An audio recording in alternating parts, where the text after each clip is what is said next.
Hi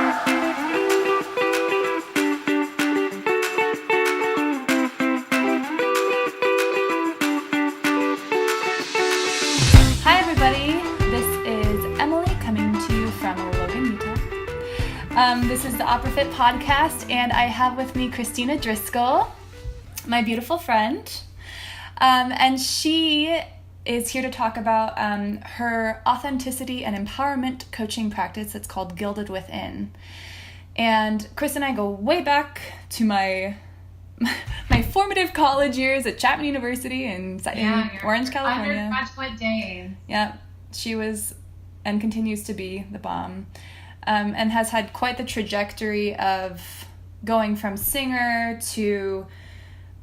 and teacher to mentor and mentor to now this blossoming beautiful practice. So I'm going to let her take it from there and kind of flesh out what all of that means. So can you tell us kind of what your journey was through beginning as a singer?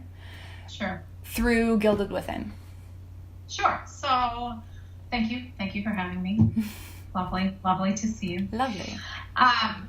My singing was something that I did for 20 years professionally, and I enjoyed a career that did fairly well, and that was going in the direction of really becoming something much larger.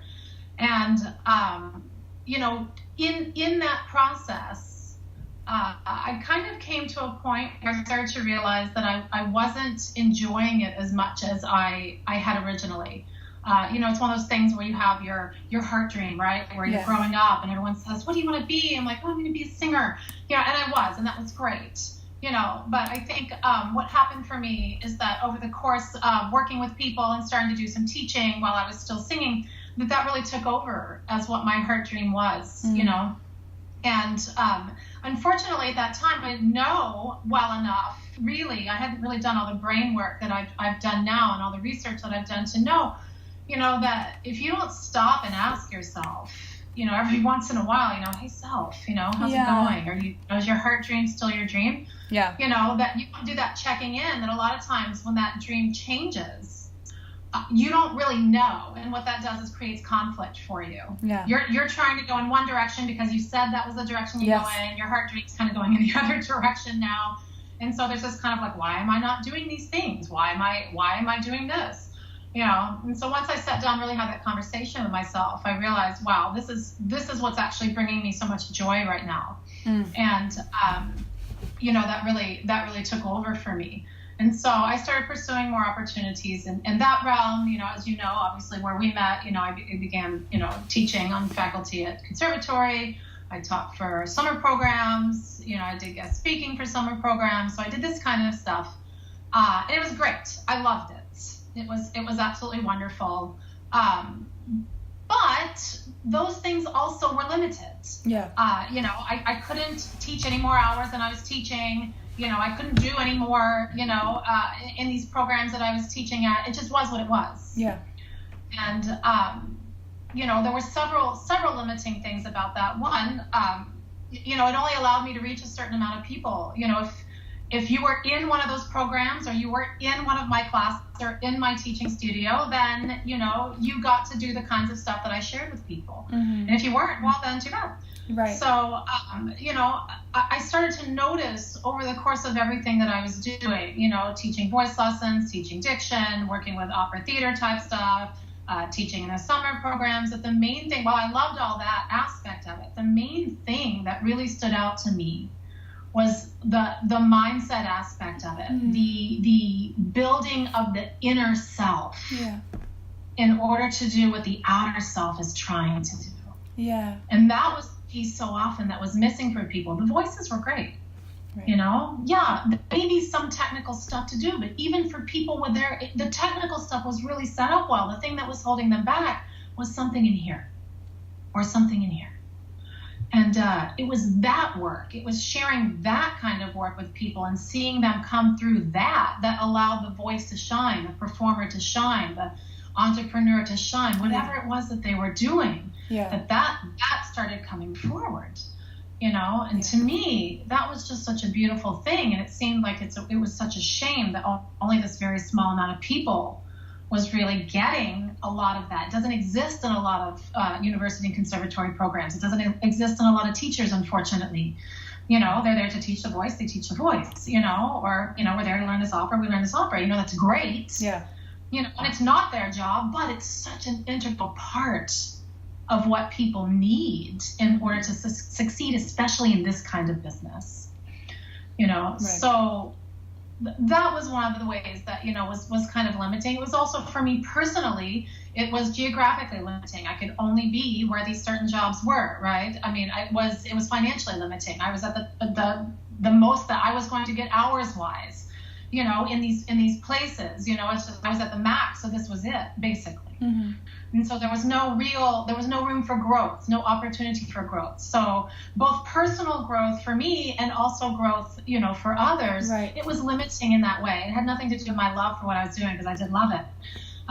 But because of that, I decided to make a decision and to leave those jobs and to start doing consulting for myself and open my own consulting practice. So I started with that, and I started with the things that I was familiar with in that respect, which was really heavy on marketing and career consulting and doing these kinds of things, and really feeding parts of mindset and personal development, organization, and productivity into that. Yeah.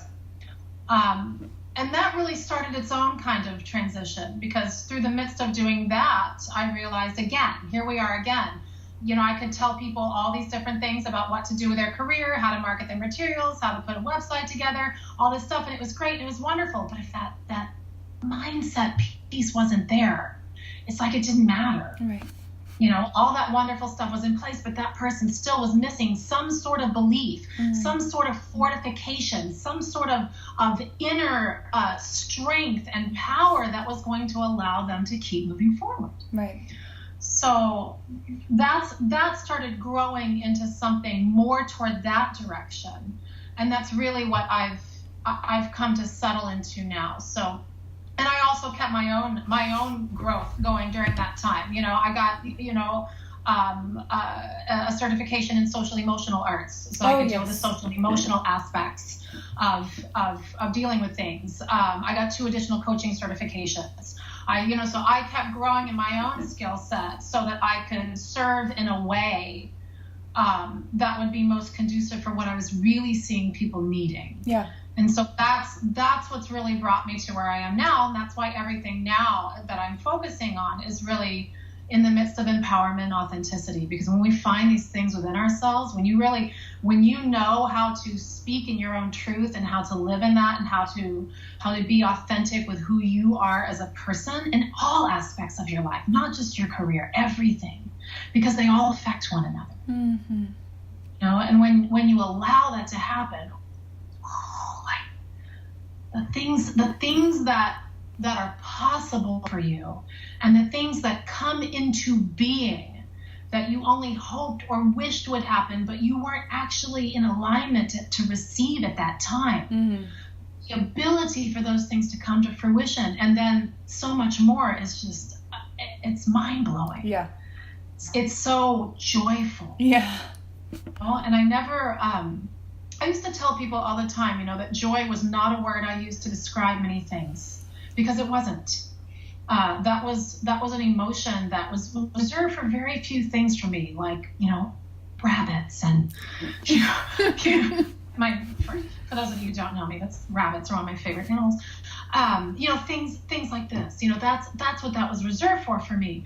And I didn't realize at that time, that there was a way to think and a way to live and a way to position yourself, so that it didn't really matter what was going on in your life, that joy was a place that you could live from. Right. And it didn't have to be that you were only going through good things in order to experience joy. That, you could be, because you're never going to have that.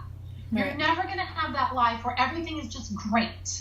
So if you're in that place where you're like, if I could just do this, or that, something could go great in your life, just do yourself a favor and let that go.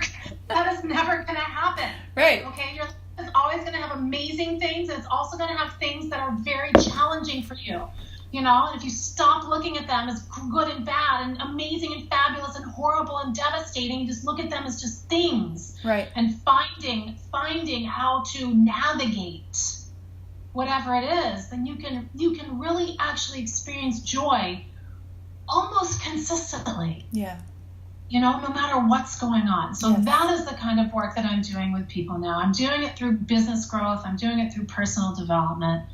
And I would describe it as joyful. I mean, it's a joyful job.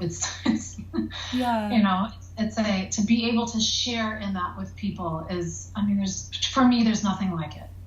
And it seems to me too that right now there is in the ether, I don't know if you've experienced this too, but people, it used to be my observation that people were like, well, my work is my work, and then my off time is where I enjoy myself and have my hobbies and have my family and have my people. Sure. But it seems that now people are expecting to have as equally fulfilling a professional life as a personal life. Do you find that too? It's such a large part of your time. Yeah. And it doesn't mean that you have to, that it doesn't mean, and I want to make this clear, because a lot of people feel like the only way to experience that joy in their career is to be doing their passion. Right. And that's absolutely true, but it's absolutely not a prerequisite either. It's not a requirement. Yeah. You can find things that you enjoy doing and that you find joy in, that you love doing, that aren't necessarily your passion project. Yeah. You can also find a very successful financial living within your passion project. But they've each required a different set of skills, and it's really about finding out what works for you and what doesn't work for you. Yeah. Some people have this amazing passion for something, but they don't like the things that come along with that industry. Yeah. Right? Like, for example, with singing, travel is a large part of that for a lot of people. But some people don't want to be gone all the time. That's stressful for them. They don't like that. A lot of people do. Mm-hmm. So it's about finding out what works for you and then saying, okay, if that's not something that you love, well, how do we make this work for you then? Right. How do we make this work within your realm? And then what comes along with that, mm-hmm. as opposed to saying, well, that involves this in the traditional sense, so I guess that's out for me. Yeah. It's not out for you unless you say it's out for you. Yeah. Same thing with a certain type of career, whatever it is. It's only out if you say it's out. Right. And the question is, are you saying it's out because that's really what you want, that's really true to you, or are you saying it's out because everybody's telling you it's out? Are you saying it's out because you don't think it's possible? Right. Are you saying it's out because you have some sort of old, limited, belief, or that someone told you, that's keeping you from something that you actually see somebody else doing? Right. And that's the thing, if somebody else is doing it, well, then your whole thing in your mind about it not being possible is something that you put there. Right. Because if it wasn't possible, then nobody else would be doing it. Right. So look around. Right. And if somebody else is doing it, then instead of bemoaning your situation and saying it's not possible, why don't you go tap that person on the shoulder and say, hey, how did you do this? Yeah.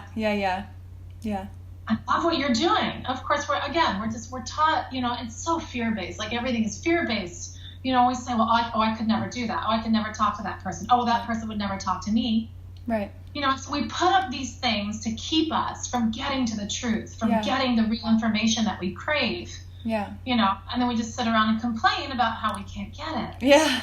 And that's because that's easy. Of course. It's easy to do that. It's not bad. It's easy. Right. That's why so many people do it.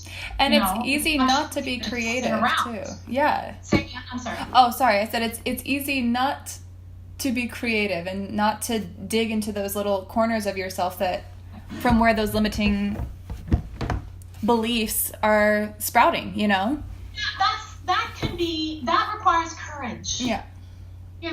That requires that inner strength, that inner fortification. Yeah. Because what's so interesting, and it's a bummer, but it's just the way it is that, when we're scared and when we're living our lives out of fear, which is the majority of people, mm-hmm.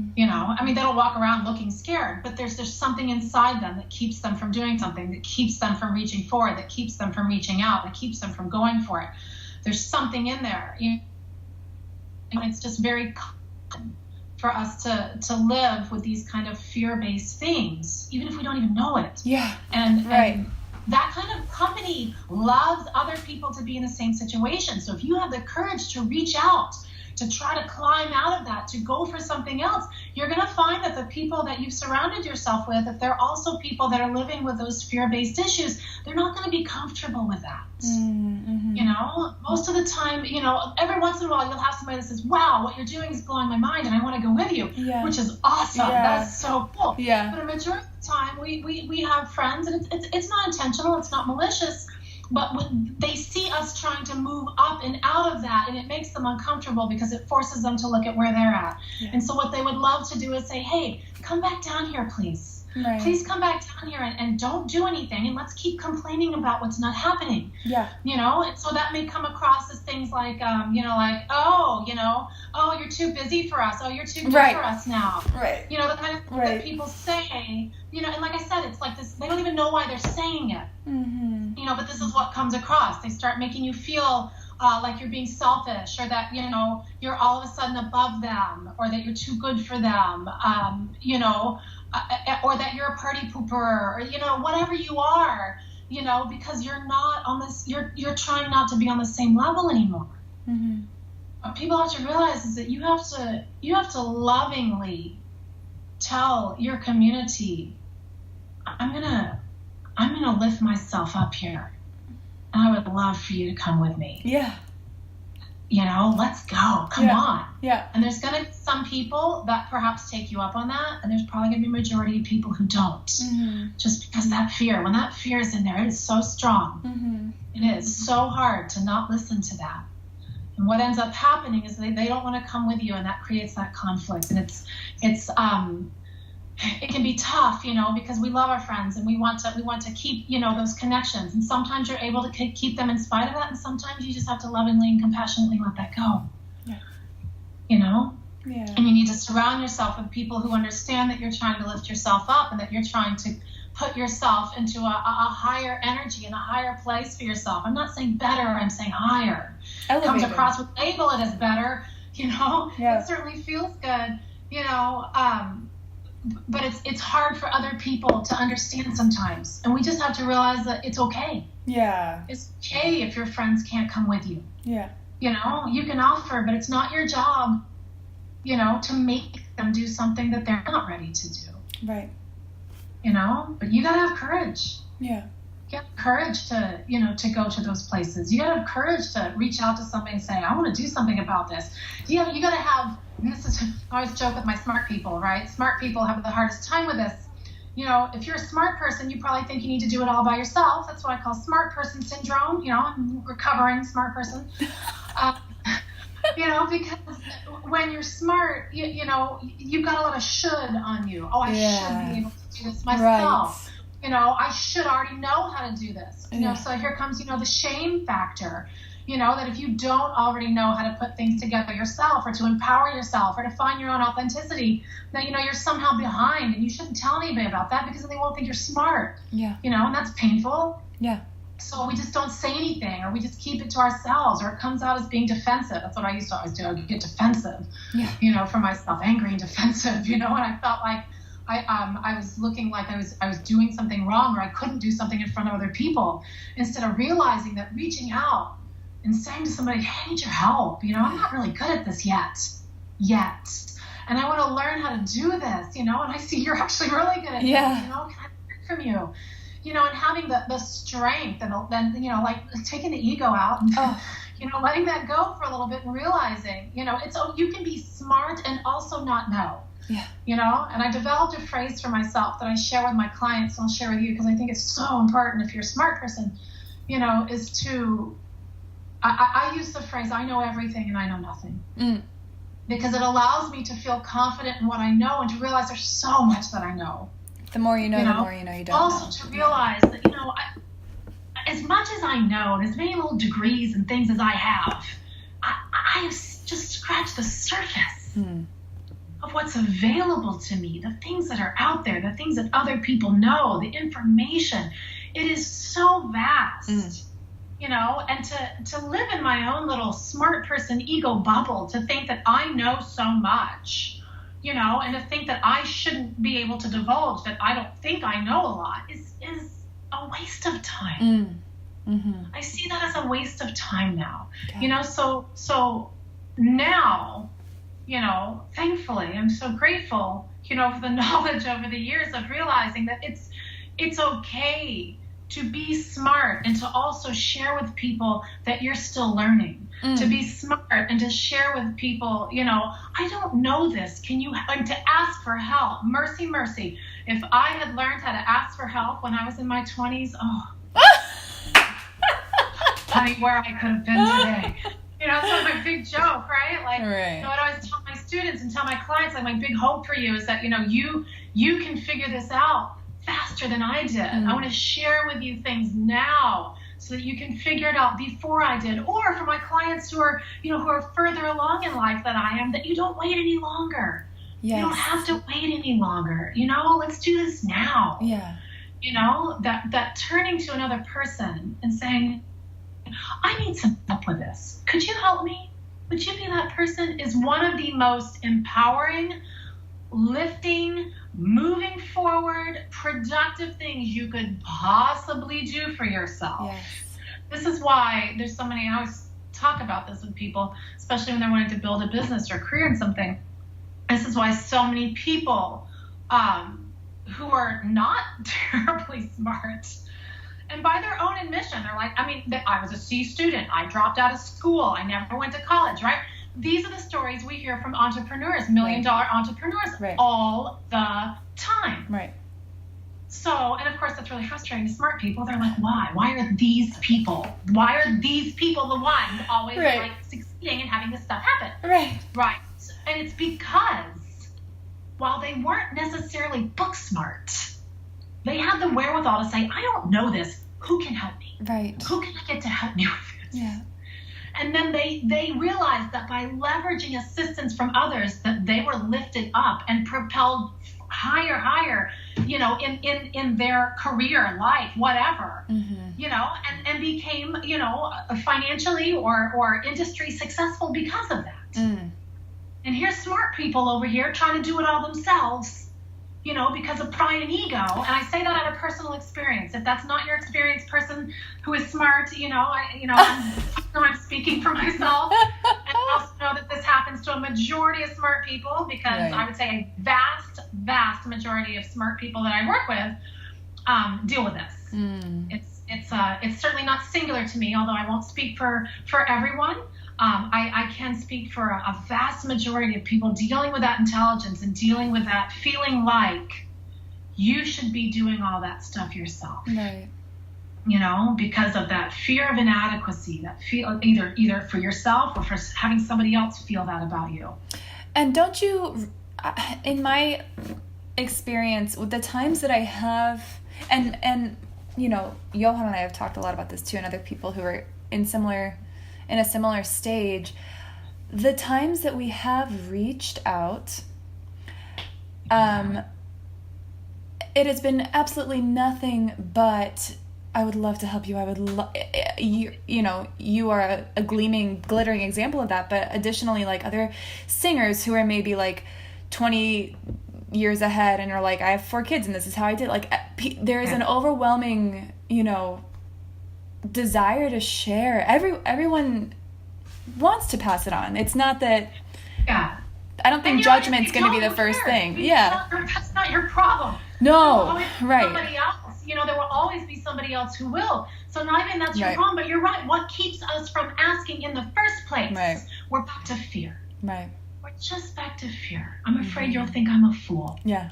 I'm afraid you'll say no. I'm afraid you'll think I don't know any better, and so that you won't think I'm smart. It's just fear. Oh boy, if we can rise up through some of that. Ooh. Yeah. So what you're saying makes me think of, so in the OPERAfit community, there's this element of mindset mastery. Yeah. And kind of asking critical questions about personal, professional aspects of life that are kind of like a journaling prompt. Yeah. Kind of like, even if it's just a little spark, or even if you're like, I'm really going to journal about this. an opportunity to dig. Yeah. And I think based on our conversations and based on what I've read from you in emails and the like, that seems like, and from what we're talking about right now, that seems like a big part of what you're doing, right? Like providing people with the probing questions. Absolutely. So I'm wondering, like, I'm sure you see trends in the people who, first of all, choose to do this type of work with you, and challenges that they have. And I'm wondering if you had like a mindset mastery question that you wish everybody could just ask themselves and meditate on, like a launch point. Yeah, Do you have one? Absolutely. It's not a one-time question. No, yeah, like a progressive, yeah. You can ask yourself this about multiple things, I'm sure. This is what I would ask, because it really cuts to the core. There's so many. I mean, we could talk about this forever, but if you want to start somewhere and you want to cut to the chase, here would be my question for you. What belief are you holding on to that is keeping you from getting what you want? There's a real good chance it's something old or outdated or fear-based. That if it's keeping you from getting there, like, oh, only a certain percentage of people make it. Oh, that person wouldn't talk to me because I'm not this. Oh, I could never do that. Why? What belief are you holding on to? What have you decided? Probably a long time ago. Yeah. You are just hanging on to. Yeah. That really no longer serves you. And that in itself might be something that they're not even realizing they're believing, Yeah, you have to think. This is a cut to the chase. Yeah. Yeah. It's a cut to the chase, because usually what comes before a belief is an excuse. Yeah. Right? So first we're going to look at what the excuse is and figure out, okay, what's underneath that? Why are we using that excuse? What do we believe to be true that makes us put that excuse in place? And it gets in there. Yeah. So much of this work, so much of this work comes from wherever self-worth is. Not self-confidence. No, these are two different things. Self-confidence comes from things that you've accomplished, things that you've gained, success with experience. You build your confidence, work you've done with a skill. You build your confidence in those areas, trying things out. That's self-confidence. You can have a lot of self-confidence and have low self-worth. You can be amazing. We all know somebody like this. We all know somebody. Raise your hand if you know someone like this who is 100% amazing. And when you tell them they're 100% amazing, they're like, oh, yeah, well, yeah. We all know that person. We may be that person. So, you may know that person. That is self-worth showing its face. And when self-worth is low, that's why I'm saying it doesn't matter when you do all that other work. Because the confidence continues to grow and it builds and it builds and it builds. But when the self-worth isn't there, there's just not a lot of joy. It doesn't matter how well you're doing. It doesn't even matter. And we know people who are trying to get there like that. We know people who are highly successful like that. And it's a shame. It's a pity. Yeah. Because there's so much going on with the skill set or with the confidence that's working for them, and yet they don't seem to be filled with joy. They don't seem to be enjoying their life. They don't seem to be in a place where they can truly just say thank you. Yeah. We're tired of that. That's because of self-worth. So much of the work I'm doing now ties into that. That's why really figuring out who you are authentically is so important, and why learning how to empower yourself is so important, because those things deal with self-worth. And nobody gets to the core of their own authenticity and finds a person who isn't worthy. Nobody. You are worthy simply because you exist. So now what? when we get to the core of who you are, it grows from that. And we see your style and your personality and the way that you know inside somewhere, maybe deep down in there, maybe just on the surface ready to get out. But somewhere in there, we know what it feels like, or we can see what that version of ourself is. And the beauty of finding that is that once you see it, you can't unsee it. Yeah. You can't go back. You may revert to old habits. You may not do the work to get there, but you cannot unsee it, lady. Right. So that's going to sit with you now. And now you have a choice. Over and over and over again. Which direction do you want to go in? You want to seek to move toward that version of you that you know to be true, or you want to hide over here? You want to allow fear to keep you in that arrested state of development. And you do get to choose. And sometimes it's a daily choice. Oh, yes. Sometimes it's an hourly choice. Yes. Yes. It comes up all the time, right? It's kind of like if you think back to learning a skill, even like singing or anything really. We use singing examples since it's part of the community. When you first started learning a certain aspect of your technique, you had to think about it incessantly, right? Whatever it is, your tongue or your jaw or breathing or your shoulders or whatever, something, you had to think about it incessantly, and you probably thought to yourself, I have to think all the time, never go away, can I ever just enjoy this, And over time, you realize that by putting it into practice, you eventually did not have to think about it as you did when you were first learning that aspect. Mm-hmm. It would come back every once in a while. Some parts of it you may never have to think about. Right. Again, it's just inherent. It becomes inherent, but it takes a long time to get inherent. Yeah. Right?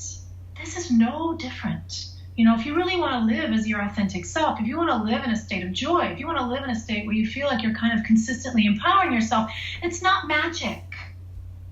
I mean, it is magical, but getting to that state is not magic. It doesn't happen like that. It doesn't work that way. Right. You learn the information just like anything else. And then you have to process the information. And then you have to assimilate the information. And then you have to practice the information. Mm-hmm. And just like everything else, some days it's easier and some days it's more of a challenge. Mm-hmm. And eventually that work, that practicing, parts of that start to become inherent. Parts of that you don't have to think about it anymore. Parts of it you don't go, I forgot. Yeah. And have to remind yourself. Yeah. But I tell you, especially when I first started doing a lot of this work and I started doing so much work on myself. Yeah. Everybody needs this work. It's not just like, some people need it and some people don't. We're all humans, and so we all deal with a lot of this same thing to different degrees and for different reasons, but we all have to do it. And I believe me, I along with everybody else have to do things like, take stickies and remind myself and put them on myself, don't forget. Yeah. Don't forget you learned this about yourself. Don't forget, there's this thing. Don't forget you're not in an incubator. Yeah. Don't forget you're not in this kind of like microscope experience where everything you're doing is so big and huge. Yeah. Like it's easy to get stuck in that. Like everything around us is just giant. It just seems like it's such a big deal. Right. Whatever it is, my career, my audition, my, whatever, meeting this person, it just seems like such a big deal. And it's really interesting what happens when you get out of that microscope and having things look so giant and you back out. You really look at it from far away and realize that those things are so small. Yeah. When we start to look at what's your purpose? On this planet, let's really see what's going on here. Right.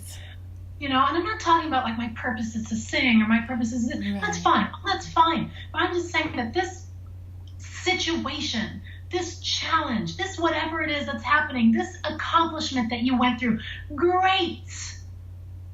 But that is not your world, baby. Right. Those are just small little things that are happening. While this much bigger, much more beautiful, much more amazing thing is going on.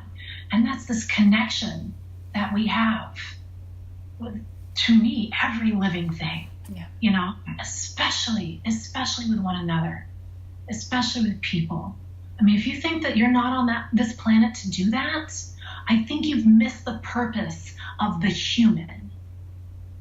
I mean, it's not paying your bills and making money and looking pretty and, you know, having a successful career and being at the top of the food chain. It's not about that. All of those things are great. I'm not saying they're not, and I'm not saying that means, excuse me, that you don't have goals and that you don't work toward things, that you don't have accomplishments, and that you don't work meticulously and hard stuff. I'm not saying that. Right. All that stuff's still important. Right. But it's not the point.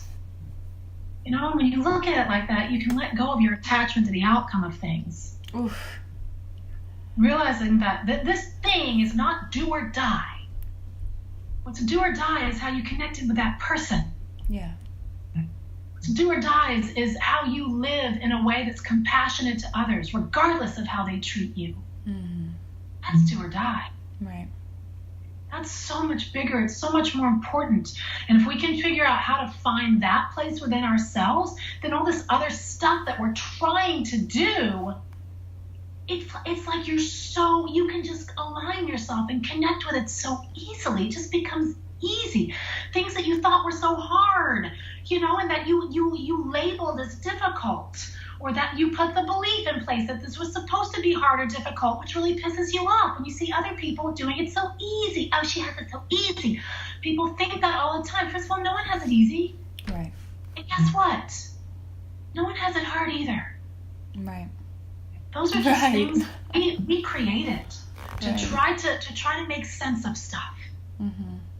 You know, and when you stop thinking about things that you have to work through and challenges as being difficult, and just think about them as something that you're working through. Yeah. It doesn't have to be hard. Yeah. You know, just because you don't know how to do it, you know, or it means you got to change something, doesn't mean that transition has to be hard. It's just a transition. Right.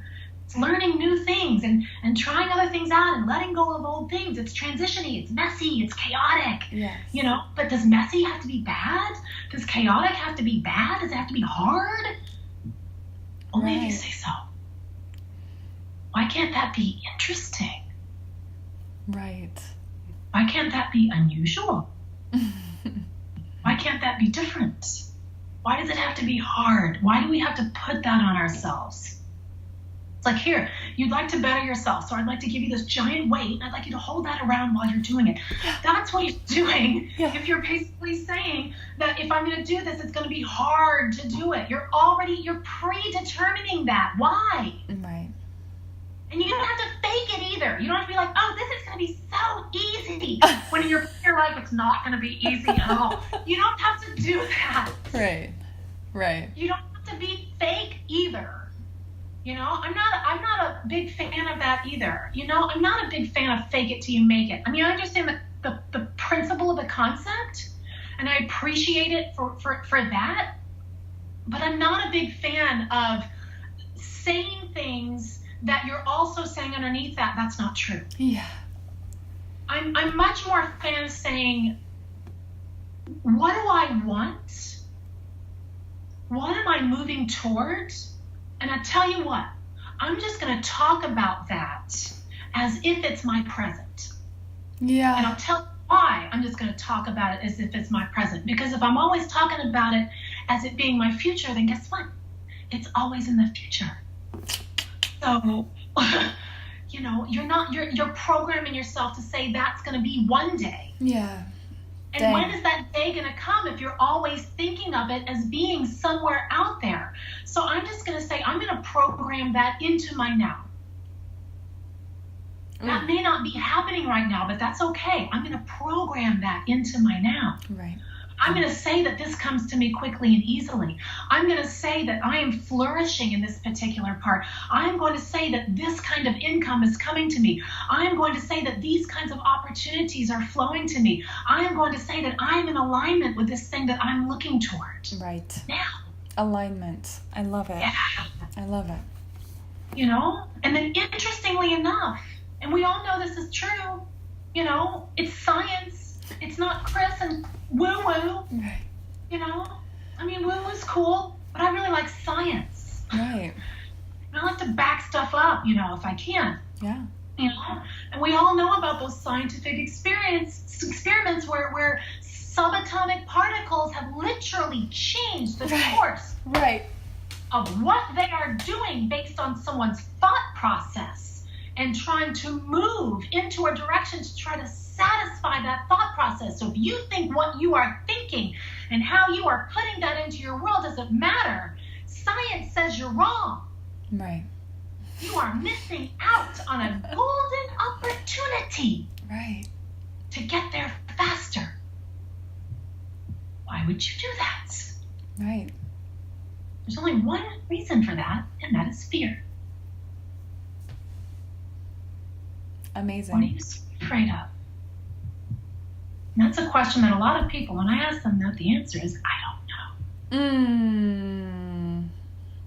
So I guess you got some work to do. Right. You know?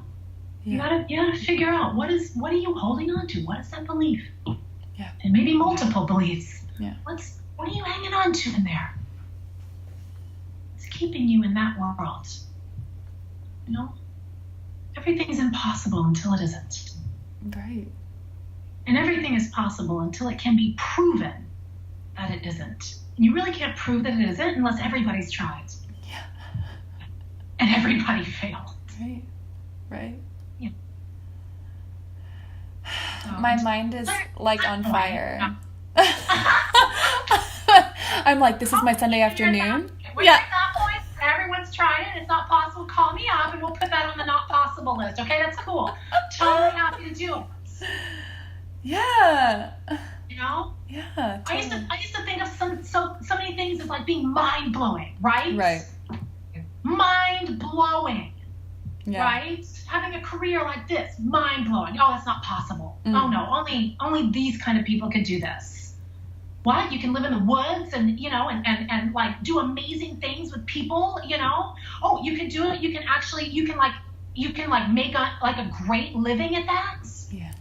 You know? When your perspective shifts, then those things don't seem like giant things. You're not in that microscope anymore. Those things look back for little things. Right. You know? I used to think, 6 figures was a giant number. Like, wow. It's not so giant anymore. That's normal. It's a normal thing. Mm-hmm. But that's because my perspective shifted. That's always been what it is. It is what it is. There are other people who think that's a tiny number. Yeah. That's tiny. There are people, I've asked some people before, like how much would you like to be making? How much would you like to be bringing in with what you're doing? And I've had people say things like, oh man, if I could just make 70 grand, I would just be like on fire. Like to them, 70 grand is a big number. Yeah. I've had people say, if I could just make 6 figures, if I could just make 100 grand, I'd be like, oh, to them, that's like that. That's the line. Like 6, that is the line. I've had people say, I can see myself making $1 million. And you see, those 3 people are all saying the same thing, but their perspective is just different. Oh. It's just different. To the person who sees $1 million as a potential, if they could make that would be a really good place to be. 70,000 seems tiny. And to the person who's saying 70,000, $1 million is like completely unrealistic. Yeah. But you see, again, that's also just a perception. Yeah. And there's nothing wrong with either one of those. Right. There's nothing wrong with where you're at. It's just about expanding to where you really want to be. Right. What's possible for you. And to realize that what you think is possible, we start at that threshold. And then you start to see easily and quickly how that threshold actually, not only is that possible, so much more is possible. Yeah. Like that's actually not a limiter for you. And we just start there. I ask those questions and say, where do we want to start? Yeah. Let's just start there. You want to start at $1 million? Okay. That's where your mind's at. That's where we're going to start. You know, you want to start at 50 grand. If you want to start at 20 grand, I don't care where you want to start. Right. You got to pick something that feels exciting to you. Yeah. You know, if $1 million terrifies you, then don't start with that. You know, start with where you're at. You know, let's grow and let's align you. Yeah. With those possibilities. And let me tell you right now, if you don't think it's possible, you're right. So we'll just go ahead and put that on the impossible list. We're just going to go ahead and put that over there because there's nothing I can tell you and not a thing that you can do if you believe that something is not possible. We'll just be done. Yeah. We're just done with that part. If you're scared, fine. That's totally okay. If you are, you know, if you're nervous, if you don't know how you're going to do it, fine. But as long as you think it's possible. If you think it's possible, you're giving me something to work with. Right. If you don't think it's possible, I can't help you. Matter of fact, I ask people a certain series of questions before I'll take them as a client. And if they are in that mindset, I very lovingly and gently tell them that this isn't a match. Right. Because I'm not going to spend months and an investment and, you know, to try to convince somebody that something is possible when they have already decided that it isn't. Right. You know, we need to start there, and then we'll deal with all the other stuff. Mm. You know, it's okay to be scared. It's okay to not know what you're doing. Yeah. You know, it's okay to need someone to help you. It's okay to need someone to help lift you up, to motivate you, to, you know, it's okay to go through all that. But to write it off is not possible. It's not something you can work with. Right, there's no. So I can't tell you how many people want things so badly in their life, whether it's health and well-being or a certain thing in career, certain income, whatever it is, or certain relationship. And they're saying that, but they're also saying it's not possible. Not for me. You can't do that. You can't do both. So decide what you want. Decide whether you would like to live in its impossible lands. You can hang out with the other people who think things are not possible. Just, you know, just know that that's what it's going to be like. Or, you know, you can come over here and see what you can do. Right. Let's just find out. Why not? You know? Why not? When you said health and wellness, it made me, like, I have all these other questions about kind of like the crossroads that you find with your clients, but it sounds like everything that we've been talking about fits, you know? It's holistic. It's all there. Health and wellness is vital to your success. What is success? Right. What is that? Right. You know, success to me, true success comes from balance. Yeah. It doesn't come from a certain attainable thing, a certain weight, a certain, you know, career, a certain money amount, a certain whatever, blah, blah, blah, blah. It doesn't come from that. Yeah. You know, I think that really screws people because they come up with that statement I use all the time. If I could just get to this, well, then I get that. Yeah. Guess what? Once you get to this, the satisfaction lasts for about 10 seconds, and then you're dissatisfied about something else because that's how you've set up your life. Right. You've set it up to where if you could just attain something, then you would be happy, and you wait for happiness until you've attained that thing. And then you realize, oh, dang it, that thing didn't make me happy. I mean, it did, but just for a second, and now I'm unhappy again, so I need to find another thing that I can work toward, that if I could just get it, will make me happy. Repeat, repeat, repeat. Yeah. Program. Yeah, it just goes around and it just never ends. Yeah. So how about, like, I'm going to reach for this, and while I do it, I'm also going to work on living in happiness and joy as I'm approaching that. Yeah.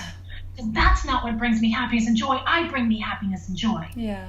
In my everyday life, in my whatever state of being. Right. I'm going to go with that. Tough day, going with it. Yeah. Awesome day, cool. Yeah. You know, but it's not that until I get to a certain point, a certain weight, a certain look, a certain whatever. Yeah. That now I can be happy. Yeah. To tell people in my marketing class all the time, work the package. Work it. Yeah. I don't care what the package is. You've got to show me that you love the package. How are you going to get other people to buy the package if you don't love it? It's like walking into the room and telling somebody, yeah, I would like you to purchase this PS. I don't like it at all. Yeah. But no, but you should buy it. You should buy it. Okay? No, I hate it. I don't like it. Okay? I really wish it was something different. But you should buy it. No one's going to buy that. Right. You can't do that. You've got to walk into the room and say, look at this. Right. This is fantastic and fabulous in all of everything that it is. Yeah. And I'm here to share it with you so that you can see if you like it too. And if you do, great. And if you don't, that's okay too. Yeah.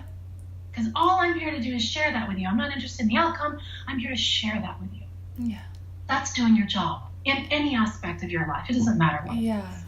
That's doing your job. You know? So health and wellness, whether it's, nutrition stuff, that affects everything. If you always don't feel good physically because you're like, eating M&Ms constantly, I'm not talking to myself at all right now. If you're like constantly doing something like that and then you feel tired all the time and sluggish, because your blood sugar's all whack-a-madack, then you're not going to be in the right place to do these other things. Right. If you are not taking care of yourself and your mental health, and mental health is a term that's kind of interesting. It's kind of run the gamut, right? Because we used to think about mental health as something with only people with mental adversity, mental disorders that they're dealing with, conditions that are diagnosed. But that is only one small aspect of mental health.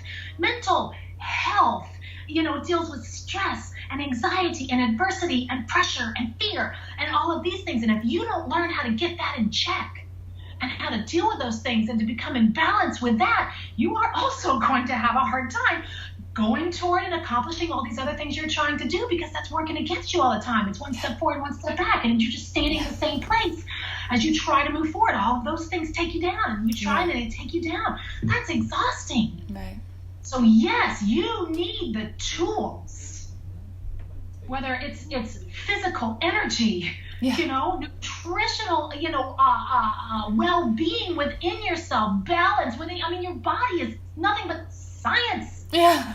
Yeah. No, if you don't know, I know you probably haven't paid attention since 7th grade health class, to how the body is actually made, right, and what actually happens when you eat food.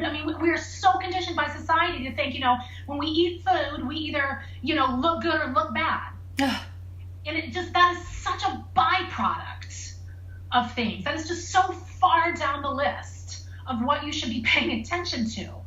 And if you don't know, how your enzymes and, and how protein is broken down and your glucose levels and how, your whole body, is basically operating on glucose, and how your body breaks down what you eat into those things, faster or slower, and what that does for you and what that does to your hormones and your everything else in your body.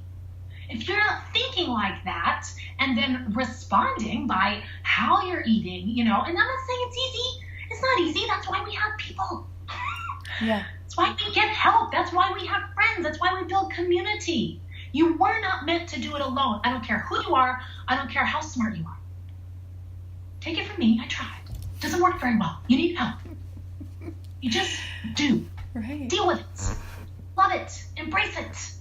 You'll go so much faster, so much faster. So if it's hard for you, if that's not easy for you, then just get someone to help you. But you gotta do that stuff.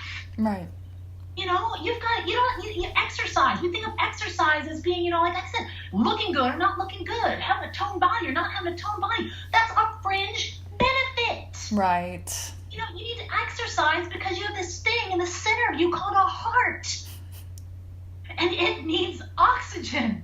Yeah. And you have got to get that thing to oxygenate the rest of your body, because it affects your mood and it affects your stamina and your ability and your energy to do things. The things that you're trying to be out there doing. It's not about the exercise. It's about what that does for you. And it's about how that allows you to regulate those other things like stress and anxiety and overwhelm. Right. They're directly correlated. Again, science. So that's why that's why health and wellness is such a booming industry. This is why health and wellness has never, ever suffered in a recession. Because people know that this is something that without it, everything is affected. Yeah. Everything. So this is vital. This is absolutely part of your entire world of success. You want to be successful. You better be taking care of this. Yeah. From the inside out. That's why I named it Gilded Within. Gilded, not with a U, because those are like opera guilds. Those are groups of people. Okay, this is GILDED. Gilded.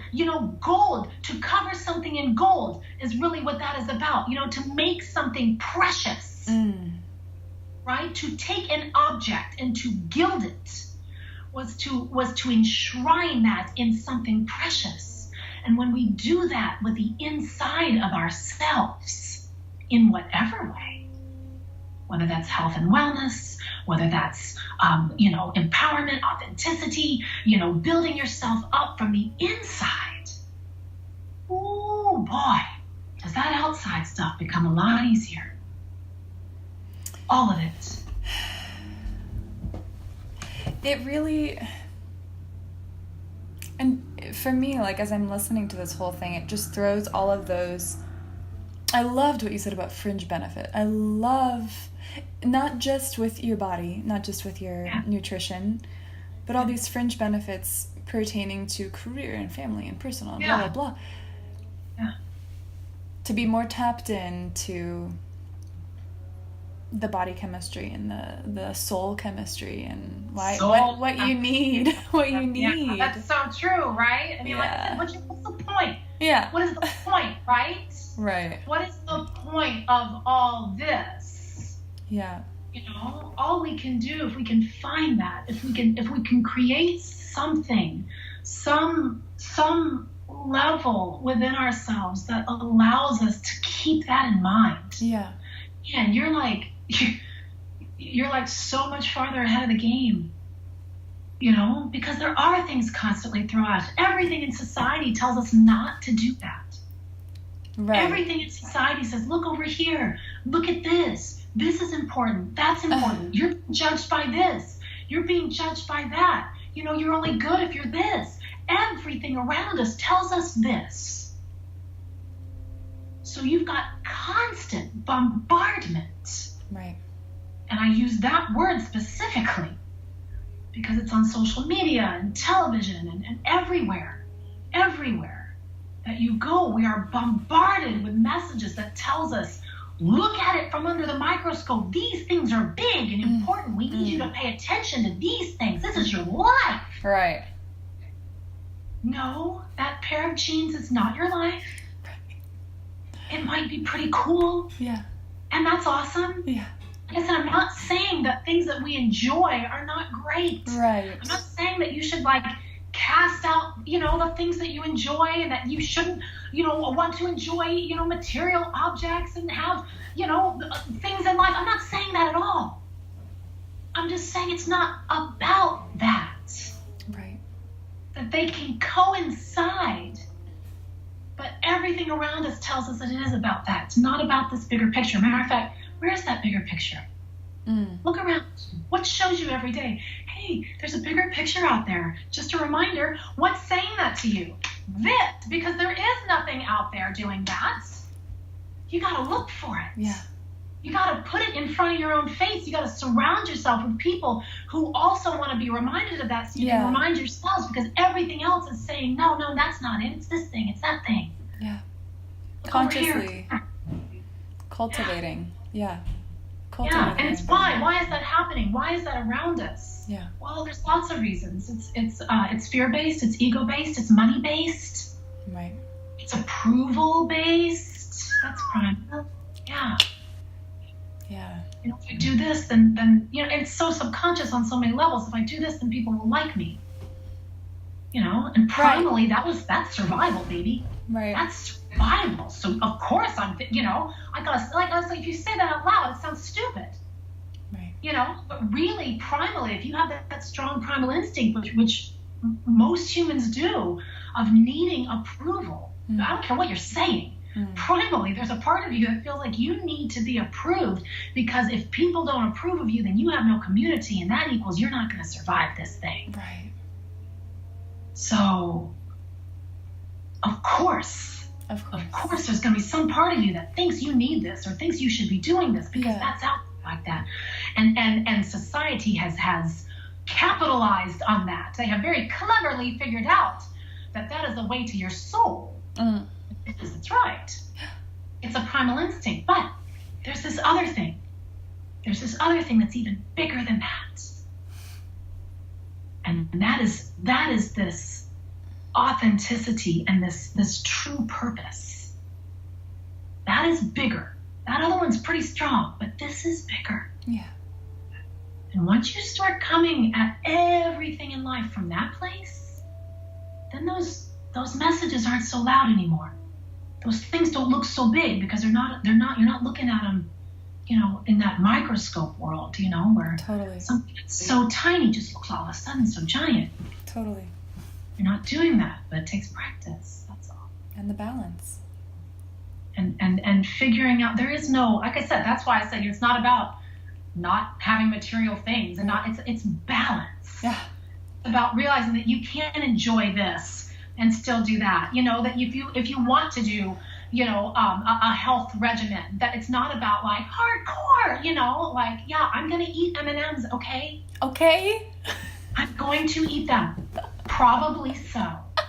But I'm not only going to eat them because that is not balanced. Right. So there's got to be, this enjoyment, without excess. Yeah. In any one direction. Yeah. That you don't cut everybody out of your life, because they're not living on a certain level.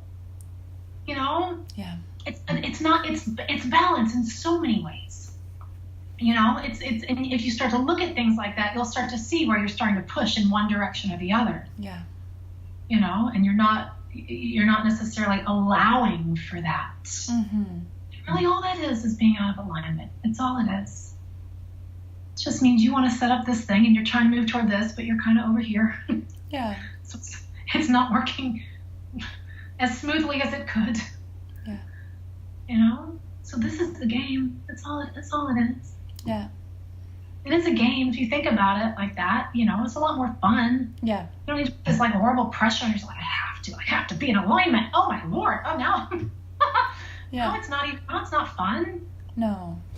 Like finding that should be joyful, seeking that, exploring, trying to get there. That should all be fun. Yes. It doesn't have to be hard. It doesn't have to be. I won't say it shouldn't be, because you get to decide. I'm just saying it doesn't have to be. Right. There's another way. There are so many ways. Yeah. Chris, you're blowing my mind. Like, isn't it, and it's such a gift too, to, like we were talking about, like continually having to preach these things to yourself, Oh, yeah. All of these things are things. My work is that everything I say is also the same thing when I taught voice, right? It's like everything I say is like, is a lesson to me. Yeah. Yeah. Everything I say to a client, everything I say when I talk to somebody is also a lesson to me. Yes. Is a constant reminder. We all need to be reminded. Like I said, until it becomes inherent. I don't know if I'll ever get to that place in my life. Yeah. I don't know, maybe. Hopefully not, though, right? It doesn't matter. It doesn't. Yeah. I'm just saying it doesn't matter. It doesn't detract. Right.